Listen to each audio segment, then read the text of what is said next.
김정은 국무위원장이 다음 주에 러시아를 방문해서 푸틴 대통령과 만날 것이라는 관측이 나오고 있는 가운데 이 러시아는 북러 정상 간의 만남에 대해서는 공식 입장을 내놓지는 않고 있습니다. 미국은 러시아에 무기를 제공할 경우 국제사회에서 대가를 치르게 될 것이라고 북한에 엄중 경고하기도 했습니다. 네, 이와 더불어 사상 첫 북중러 연합훈련 가능성이 제기되고 있죠. 관련된 내용들 김열수 한국군사문제연구원 안보전략실장 모시고 말씀 들어보겠습니다.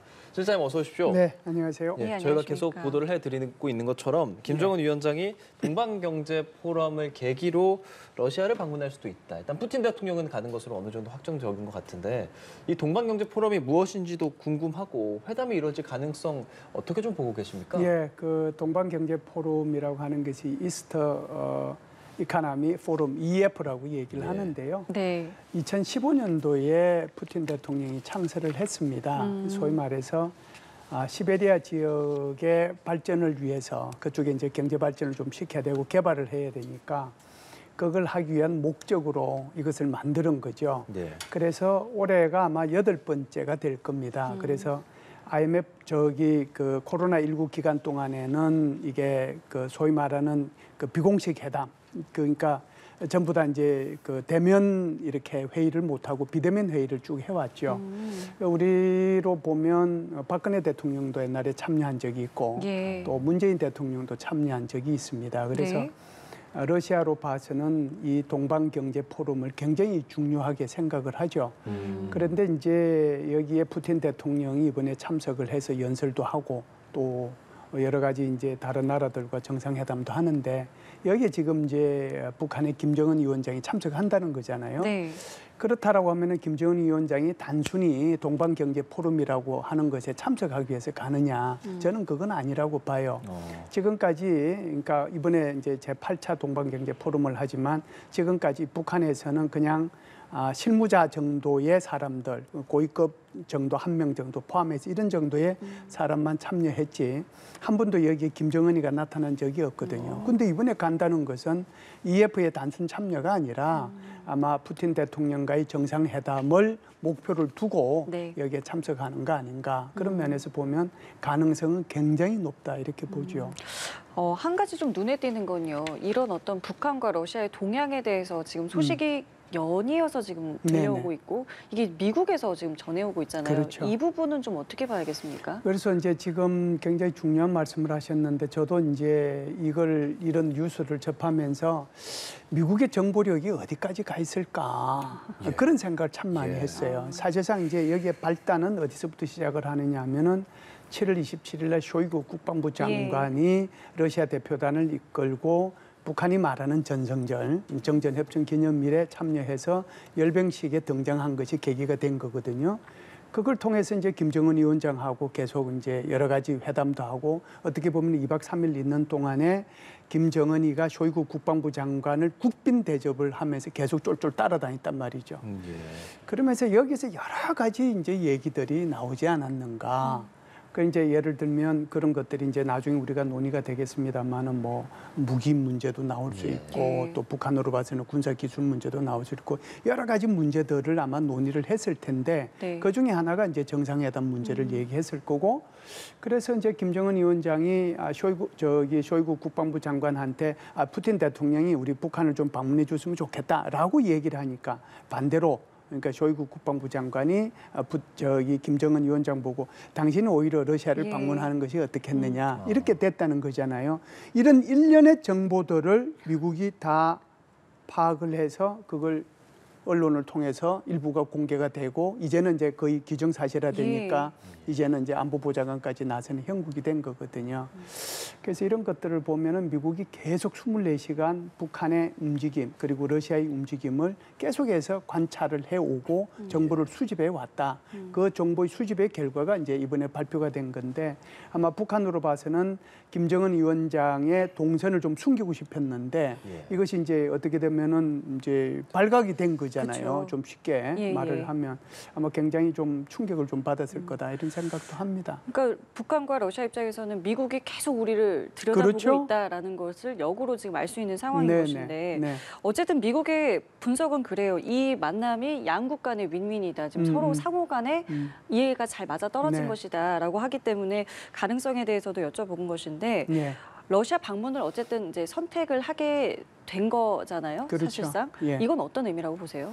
그러니까 어떻게 보면은 이제 그 쇼이구 국방부 장관이 얘기를 했기 때문에 예. 이제 러시아는 러시아의 필요성이 있을 거고 북한은 북한의 필요성이 있기 때문에 정상회담을 하는 거거든요. 정상회담이 거기 가서 뭐 위하여하고 술 한잔 마시고 뭐 차 한잔 마시기 위해서 가는 건 아니거든요. 그러니까 서로의 목적 때문에 이제 가는 거고 북한으로 봐서는 이번에 가게 되면은 굉장히 여러 가지 이제 자신들의 어떤 그 이익을 좀 쟁취할 수 있지 않을까 이런 생각은 해요. 예. 그러니까 이제 김정은 위원장이 해외를 나간 게 굉장히 오래된 네. 거잖아요.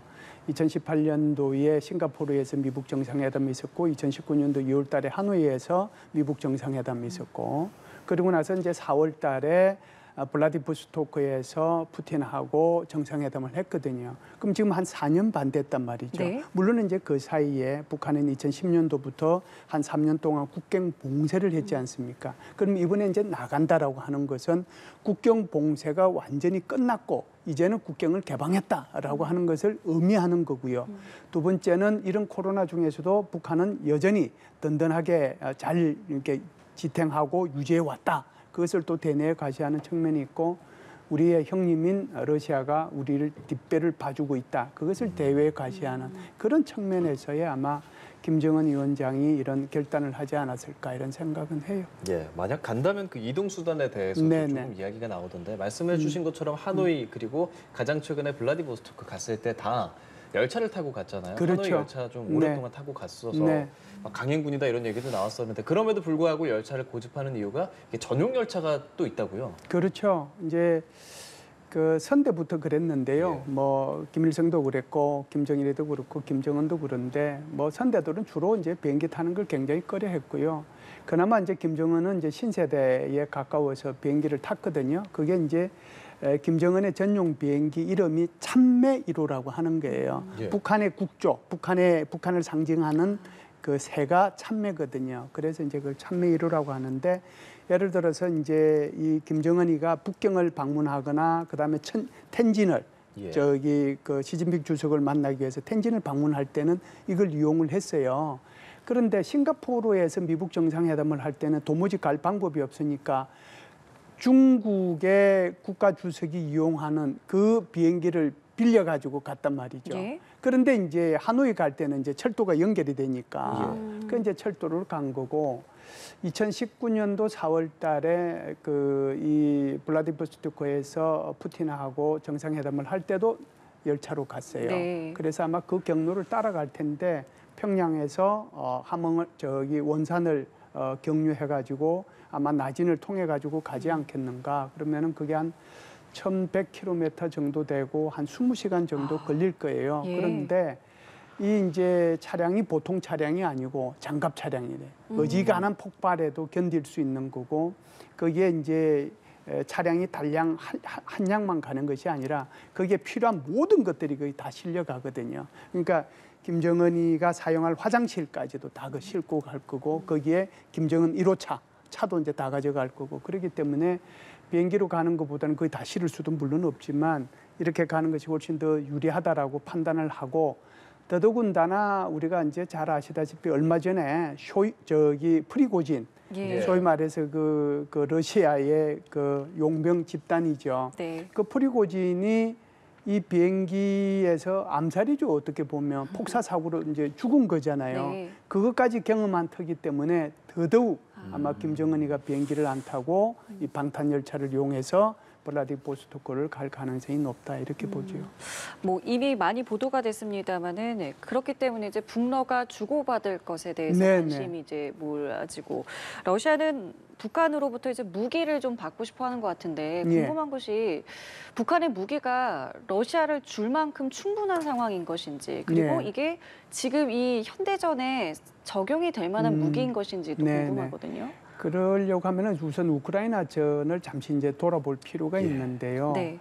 자, 러시아가 우크라이나를 침략했잖아요. 네. 침략했는데 내가 이제 선전포고를 하고 우크라이나를 침략하는 공격자 입장에서 보면은 충분한 무기를 탄약을 준비한 상태에서 선전포고를 하고 공격을 하게 되거든요. 그쵸. 이게 역사의 교훈이에요. 그런데 러시아는 우크라이나를 침략하면서 선전포고를 한 것이 아니라 특별군사작전이라고 명칭을 붙여서 갔어요. 네. 그 특별군사작전은 뭐냐 하면 젤렌스키만 제거하면 끝나는 거고 내가 이제 이렇게 전차나 이런 걸 동원해서 가기만 하면 아마 우크라이나를 곧 항복할 거다. 그러니까 전쟁 준비 안 된 상태에서 들어간 굉장히 거예요. 좀 금방 끝날 거라고 생각했었죠. 그렇죠. 금방 끝날 거라고. 그래서 이제 세계에서도 판단할 때 저거 뭐 많이 가면은 뭐 한 2, 3주 가면은 전쟁 끝날 거다라고 생각했는데 지금 보세요. 1년 반이 지금 예. 다 돼 가고 있는 거잖아요. 네. 자, 그러면은 이제 그런 전쟁을 하나 생각해 보고 그런 그 러시아의 계획을 하나 생각해 보고 그다음에 미국이 21세기 들어와서 전쟁을 벌였던 걸 한번 생각해 보세요. 예를 들어서 이라크 전쟁, 코소보 전쟁, 아프가니스탄 전쟁. 그 전쟁을 보면 이게 우리가 뉴스를 통해서 보도되는 걸 보면 저게 전쟁이야? 그렇지 않으면 게임하는 거야. 그렇죠? 예. 그러니까 영상을 보면 온통 그냥 밤에 그냥 파란 불빛을 내면서 예, 이렇게 맞아요. 날아가고 하는 것들이 그것만 보이는 거잖아요. 예. 그게 소위 말하는 첨단 전쟁이고 현대 전쟁이거든요. 그러니까 이제 미사일이 날아가고 폭격기가 뜨고 그걸 통해 가지고 완전히 저게 중추 그리고 지휘 통신 제기를 다 마비시키고 난 뒤에 그다음에 이제 군이 이제 기동을 하는 그런 상태인데 지금 우크라이나 전에서 일어나고 있는 것을 보면 그런 게 하나도 보이나요? 전투기가 뜨기를 해요. 전폭기가 뜨기를 해요. 가끔씩 미사일 갔다. 그리고 이제 우리가 더 뉴스를 많이 접하는 것은 드론이 움직이는 예. 것 정도. 그게 네. 다예요. 그러면 지금은 어느 정도 상태냐 하면 완전히 지금은 양 전선이 교착 상태예요. 그 진지전이 평야에서 진지전이 지금 벌어지고 있는 그건 웃지 못할 상황이 된 거예요.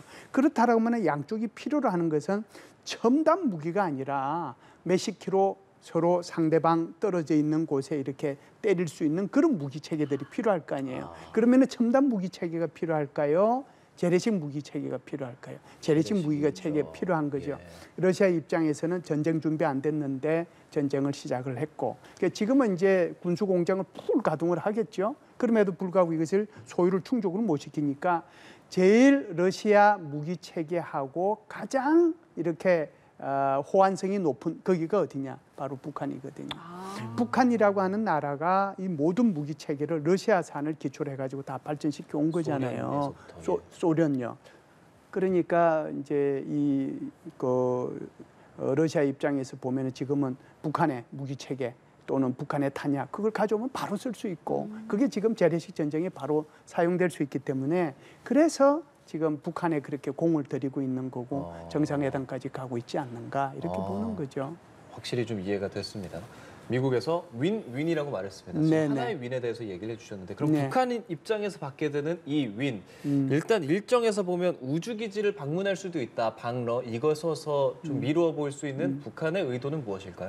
그래서 우리가 이제 언뜻 생각했을 때는 이제 이런 거잖아요. 이제 북한이 그 러시아한테 무기를 또는 탄약을 이렇게 제공해주면 아마 러시아는 북한에 대해서 기름 원유죠. 원유하고 밀가루 또는 밀 이런 것 정도 제공해 줄 것이다 생각하고 있었잖아요. 근데 북한의 입장에서는 전일하고는 관계없는 거예요. 오히려 더 큰 생각을 갖고 있는데 바로 이것이 첨단 군사 기술을 좀 받겠다라고 생각을 하는 거고 그 일환으로 지금 그 우주기지를 김정은이가 방문할 계획이 있지 않는가 이런 생각을 해요. 그렇다라고 하면은 지금 북한이 가장 필요로 하는 게 뭐냐 하면은 자기네들이 얘기하는 군사 정찰 위성 2번 발사해서 2번 다 실패했지 않습니까? 예. 여기에 대한 기술이 가장 필요할 거고요.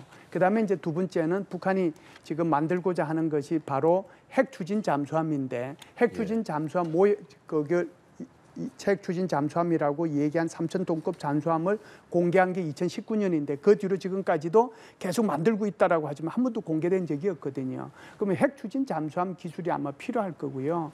그다음에 이제 북한이 ICBM을 계속 발사했습니다만은 정상 각도 발사는 한 번도 안 했잖아요. 그런데 이게 고각으로 발사하는 거하고 정상 각도 발사하는 거하고는 굉장히 기술이 또 다릅니다. 왜 그러냐면은 정상 각도 발사를 하면 아주 이렇게 비스듬하게 날아가지고 오랜 시간 동안 이 대기권을 통과해야 되기 때문에 그 대기권 통과하는 사이에 엄청난 고열, 7,000도 가까운 그 고열을 견뎌내야 되는 기술이 필요하거든요. 예. 그래서 이런 것들에 대한 그런 그 첨단 군사 기술을 오히려 이번 회담을 통해서 요구하지 않을까 그런 생각을 하고요. 예. 그런 차원에서 보면 충분히 바타가 가능하다. 서로 교환이. 그런 생각을 저는 개인적으로 합니다.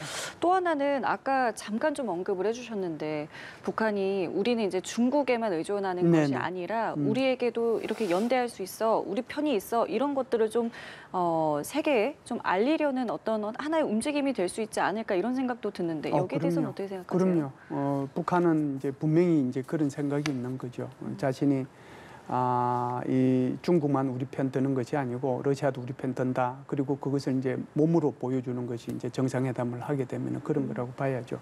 이미 2019년도 2월달에 하노이 회담이 결렬이 되고 난 뒤에 중국과 러시아는 지속적으로 북한을 편들고 있는데요. 가장 결정적인 것이 두 가지입니다. 하나는 북한에 대한 유엔 제재 결의안을 해제해라라고 이제 주장하는 거고요. 두 번째는 어떤 형태의 북한이 도발을 하더라도 유엔 안전보장이사에서 결의안을 통과시켜주지 않는다라고 하는 차원에서 중국과 러시아는 이미 북한 편을 들고 있는 거고요.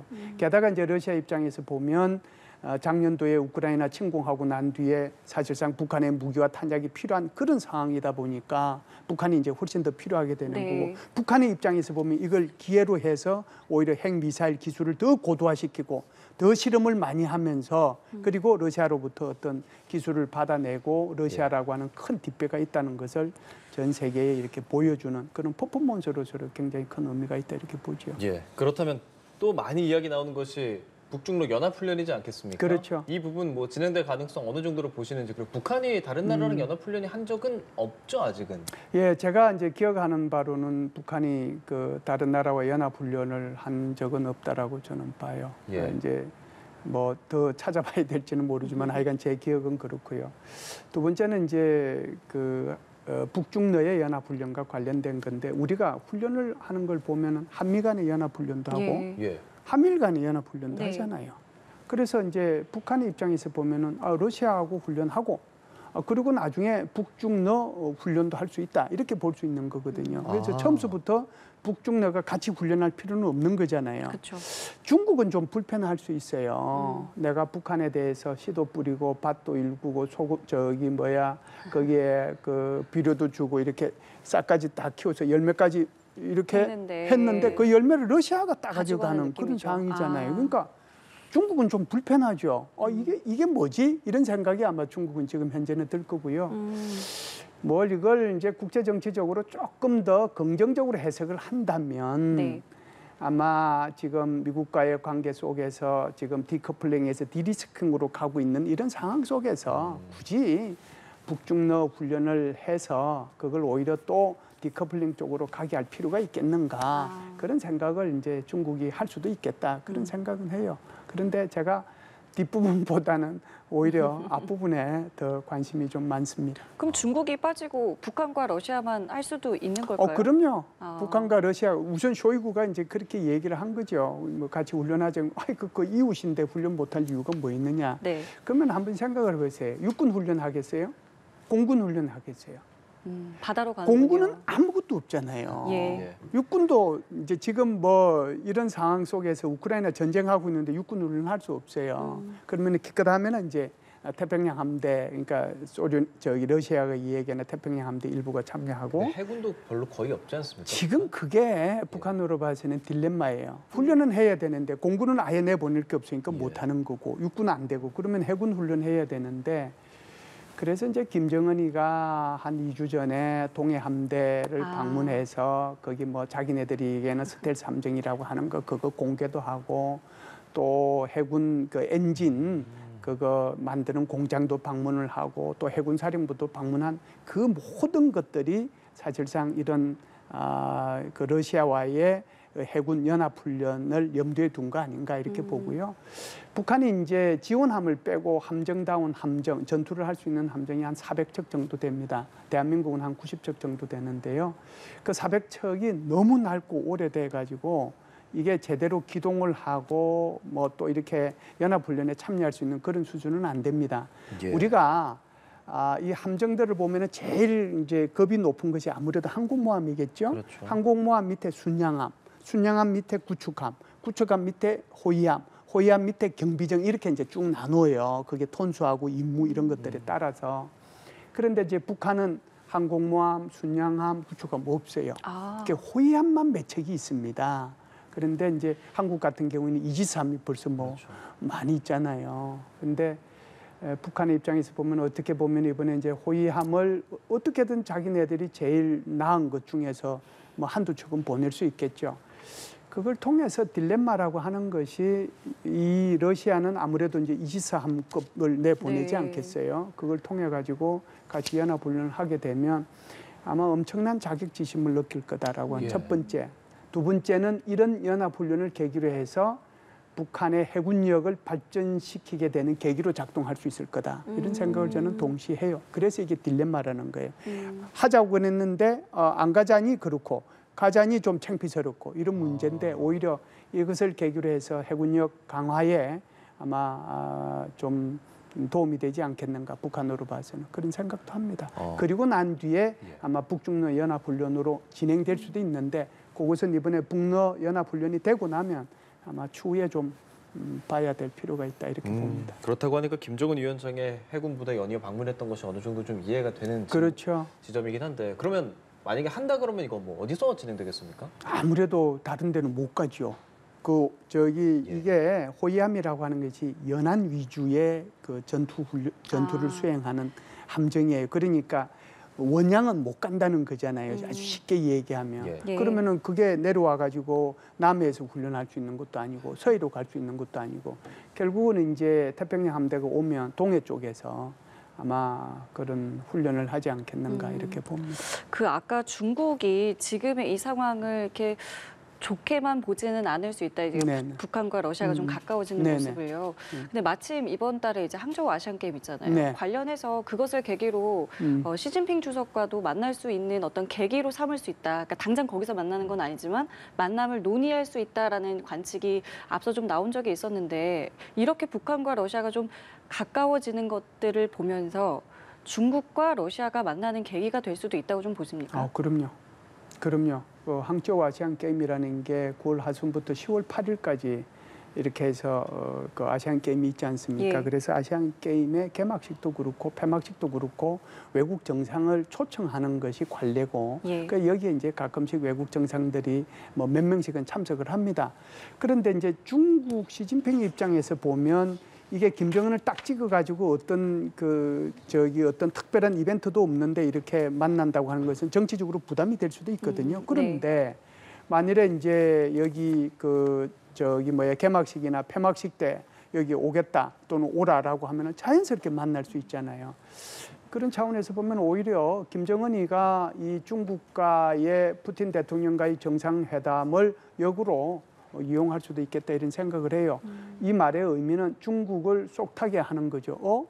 이거 러시아하고 정상회담을 해? 그럼 나를 빼고 뭐 이런 생각을 할 수도 있는 거거든요. 예. 그런 차원에서 보면 지금 김정은 입장에서 보면 중국과 러시아를 두고 꽃놀이패를 하고 있다 이렇게 볼 수도 있겠습니다. 예, 알겠습니다. 지금까지 김열수 한국군사문제연구원 안보전략실장과 이야기 나눠봤습니다. 오늘 말씀 잘 들었습니다. 감사합니다.